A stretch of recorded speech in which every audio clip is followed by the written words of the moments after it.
Hi again, everybody, and welcome back for another daily dose of hope. Please, by all means, keep calm, but carry on. She still purses her lips for a kiss, said the grateful husband of 60 years.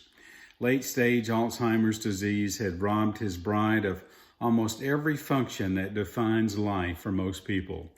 She could no longer talk or walk or eat or even toilet herself, yet she knew how to express love and gratitude to her husband.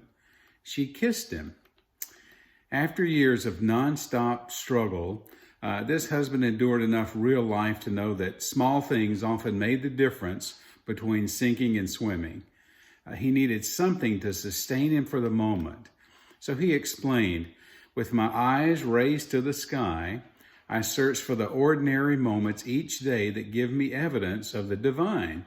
He said, "Some days it might be a phone call, or just it might be a verse of scripture that shows up kind of repeatedly in my mind. Other days," he says, "it might be a friend who delivers me dinner or a card that I receive in the mail.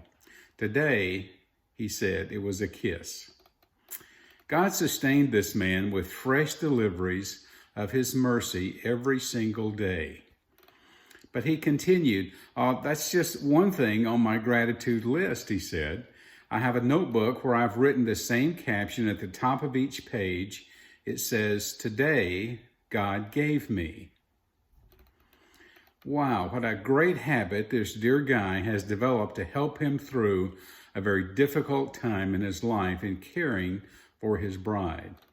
According to Robert Emmons, a psychology professor at UC Davis, grateful living is possible only when we realize that others do things for us that we cannot do for ourselves. In gratitude, we recognize that the source of goodness comes from outside of ourselves. So this core spiritual principle was important all the way back into the first century. The Apostle Paul, writing to a small group of Christ followers living in a small Greek town called Thessalonica, he said this to them: "Rejoice always, pray continually, giving thanks in all circumstances, for this is God's will for you," in 1 Thessalonians 5:16 through 18. Gratitude is, in my opinion, the single best predictor of well-being and good relationships. Feeling gratitude and not expressing it is kind of like wrapping a present and not giving it. So in these unprecedented times where we're all pushed and pulled beyond our normal abilities, I encourage you to join me in making a concerted effort today to notice all the good things that we might otherwise take for granted and thank others for the things that they do for us. Like this devoted, loving husband, develop eyes that search the sky for God's daily provisions. Practice gratitude, and you'll start seeing Him and His faithfulness in ways that you might never have imagined. It'll be precisely what you need in the moment, and today, it might even come in the form of a kiss.